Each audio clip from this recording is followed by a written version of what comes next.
Même si le mercato hivernal est terminé du côté du PSG et du côté de toute l'Europe, il y a depuis ces derniers jours quelques news concernant le mercato du Paris Saint-Germain et de joueurs liés au PSG qui sont tombés, qui devraient être effectifs pour l'été prochain. Il y a des nouveautés du côté du Paris Saint-Germain pour l'été prochain. Pour vous spoiler un petit peu, ça concerne Randal Kolo Muani, Lee Kang-in et Victor Osimhen. Est-ce que ces trois joueurs ont dit oui ou ont dit non au Paris Saint-Germain? Est-ce que Lee Kang-in va renouveler son contrat avec le PSG? On sait que c'est un gros débat dans la communauté du Paris Saint-Germain. Il y a ceux qui sont amoureux du joueur. Je suis un peu là-dedans, vraiment amoureux de son style de jeu. Moi personnellement, je vais pas vous mentir, je retrouve la technicité excellente. En plus, elle est de petite taille, etc. Et sur quelques actions, je vois Lionel Messi. Vous pouvez me dire que je suis fou. Sur quelques actions, je vois Lionel Messi. Et savoir aussi si Randal Kolo Muani, qui est toujours un joueur qui appartient au Paris Saint-Germain, va retourner au PSG l'année prochaine, ou alors est-ce qu'il sera vendu? Bref, on va voir ça tout de suite. Footix parisien pour vibrer chaque jour. Les couleurs de Paris, c'est l'amour toujours. Actu déchaîné, prépare-toi au détour. PSG, c'est la vie, la passion, le parcours. Yo yo les petits frérots, Footix parisien, premier sur les news du Paris Saint-Germain pour ne rater aucune news du côté du PSG. Abonne-toi, c'est gratuit, fais pas la pince. En plus, ça me met bien. Bref, passons à la news du jour, et plutôt aux news du jour. Des nouveautés dans le dossier Lee Kang-in. On se rappelle, Lee Kang-in a son contrat qui se termine en juin 2028. Du coup, le Paris Saint-Germain aimerait soit le vendre cet été, soit le re-signer cet été. On se rappelle maintenant que le, la politique sportive du PSG, je pense que c'est le cas Kylian Mbappé qui fait loi, c'est on te vendra pas, on ne va pas te garder la dernière année de ton contrat ou les 2 dernières années de ton contrat sans que tu aies re-signé, sinon on va te vendre, tout simplement. On va pas te lécher les fesses. Nous, on a déjà trop fait, on a plus de bave, on a mis toute notre bave sur les fesses de Kylian Mbappé, on a trop fait, ça nous a porté préjudice, et en plus, avec tout le respect, j'aime beaucoup Lee Kang-in, je trouve qu'il est très très fort, très technique, et pour moi, je pense que ça va devenir un très grand joueur européen, je vous le dis. Je vois en lui un très très grand joueur européen. Je le verrais bien s'installer dans une grande équipe. J'espère que s'il part du Paris Saint-Germain, il ira pas à l'Atlético Madrid, surtout pas. Mais bon, l'Atlético Madrid, je pense pas qu'ils le recruteront vu qu'ils ont recruté Ademola Lookman. Mais il va falloir quand même. Euh, Julian Alvarez, c'est pas sûr qu'il va rester. Griezmann, c'est sûr qu'il va partir. Il devrait partir l'été prochain. Donc, c'est des joueurs en tout cas qu'il va falloir remplacer. Et pour eux, je pense que le profil de Lee Kang-in pourrait vraiment être top. Et donc, on se rappelle, l'Atlético Madrid qui voulait recruter Lee Kang-in, n'hésitez pas à aller voir, j'en avais fait une vidéo l'hiver dernier, avait eu énormément milité là-dessus. Au final, il était parti sur le cas Ademola Lookman parce que c'était beaucoup plus simple. Et en plus, Ademola Lookman était en embrouille avec Atalanta. Donc, ils ont préféré faire Ademola Lookman pour 35 millions. Je pense même que le Paris Saint-Germain aurait pu se positionner. 35 millions pour Lookman, franchement, c'était vraiment pas cher. Après, Lookman, on sait. On sait le joueur que c'est. Il peut, dans des matchs, dans des grands matchs, il peut être très important. Dans des petits matchs, parfois, il peut passer complètement à côté du match. Et voilà, c'est pas non plus un. Je dirais que c'est pas un ailier top ailier non plus. Mais bon, pour 35 millions d'euros, c'est vraiment pas cher. Du coup, Lee Kang-in est toujours en attente. Moi, personnellement, j'aimerais qu'il reste au club. Je vois vraiment un grand avenir pour Lee Kang-in au Paris Saint-Germain, honnêtement. Mais si je pensais uniquement à lui, je le conseillerais de partir, même dans un plus grand club en première ligue ou en Liga. Bon, ce sera plutôt un profil Liga, hein, honnêtement, aussi technique, etc. Pas hyper physique. Je pense que ça va plus être un profil Liga.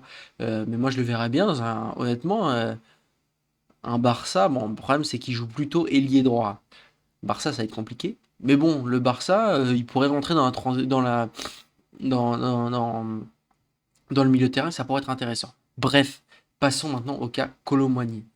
Kolo Muani qui est actuellement à Tottenham, on se souvient, on l'a rappelé la dernière fois qu'on l'avait vu, nous, en tant que supporter du Paris Saint-Germain, en tant que joueur. Calme-toi, garçon. Supporter du Paris Saint-Germain. C'était, excusez-moi, je suis un peu malade.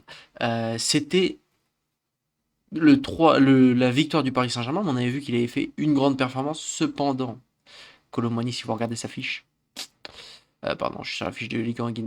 Regardez la fiche de Kolo Muani, il suffit de voir juste sa valeur marchande pour voir. Déjà qu'on l'a surpayé. À ce moment-là, tu recrutes 80 millions, il en vaut 50. Hein. Voilà. Euh, et au final, ça a dégringolé. 6 mois à la Juventus, très moyen. Et là, 6 mois à Tottenham, où c'est mieux qu'à la Juve. Hein. La Juve, il peine à trouver des minutes de jeu, etc. Là, Tottenham, c'est un peu mieux parce qu'il joue, mine de rien, il joue, c'est déjà pas mal pour lui, surtout que là, avec le changement de coach, il a pas mal euh, la confiance du coach. Là, au début de l'année, il était plutôt remplaçant. Là, maintenant, il est plutôt titulaire, même s'il joue pas non plus tous les matchs, ce qui est quand même assez regrettable pour un attaquant du Paris Saint-Germain. Mais honnêtement, je pense que pour le coup, c'était vraiment une erreur de casting pour Kolo Muani depuis le début. Voilà, on s'est trompé sur Kolo Muani. Je dirais, je sais pas si c'est un choix de Luis Enrique, mais je dirais que c'est la plus grande erreur de Luis Enrique niveau recrutement depuis qu'il est arrivé. Parce que tout ce qui est par exemple des Skriniar, c'est pas lui qui le voulait. Il était pressenti au Paris Saint-Germain avant. Ugarte, c'est pareil. Même si Ugarte, moi j'aimais bien le garçon. Enfin, je veux dire, j'aimais bien le garçon dans le jeu. Doucement, je suis pas de décapter. Bref, voilà, mais pour le coup, Kolo Muani, c'est vraiment une boulette de Luis Enrique. Surtout qu'en plus, le même été, tu recrutes. T'avais déjà recruté Gonzalo Ramos, qui a presque le même profil, que tu recrutes au même prix, sachant que c'est des profils que Luis Enrique n'aime pas. Quel est l'intérêt?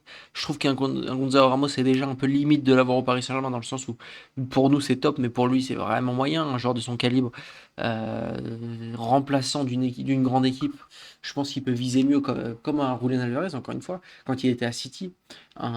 Des attaquants de ce calibre-là, ils peuvent pas être remplaçants.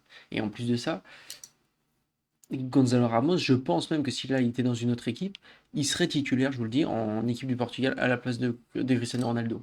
C'est mon avis, voilà, je peux me tromper, c'est mon avis. Bref, repassons au cas Kolo Muani.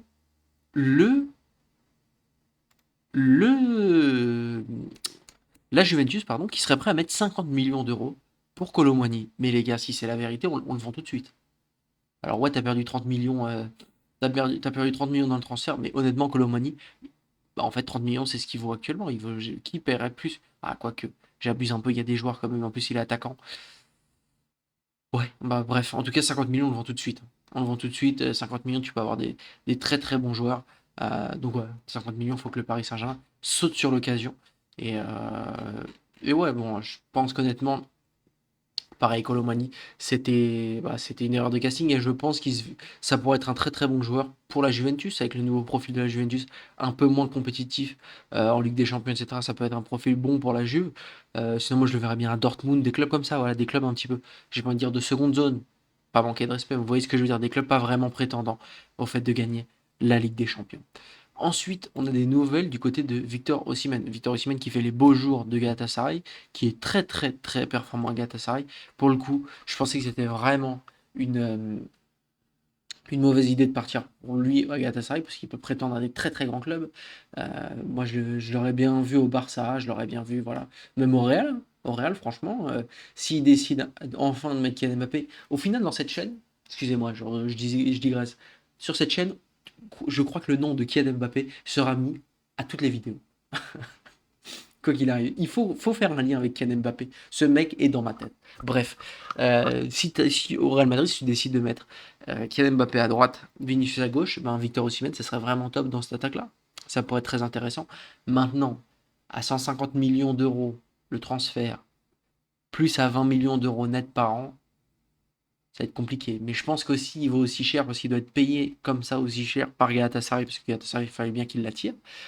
Je pense que dans un grand club européen, il sera payé un peu moins. C'est un top joueur, mais de là à payer 20 millions, 20 millions, c'est Erling Haaland presque. Avec tout le respect. Si j'ai 20 millions à placer par mois, je les place plutôt par an, pardon, je les place plutôt du côté d'Erling Haaland. Après, c'est un très très bon joueur, hein. C'est un très très bon joueur. En plus, on a vu comment ça avait fonctionné avec Vara à Naples.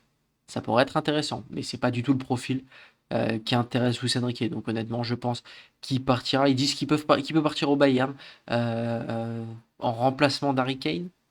Ouais. Harry Kane, je pense qu'il va surtout re-signer parce que vu le niveau de performance qu'il affiche actuellement, il va falloir qu'il re-signe rapidement. Il a plus qu'un an de contrat et je pense pas que le Bayern va vouloir le faire partir gratuitement. C'est un joueur que tu peux vendre 120 millions.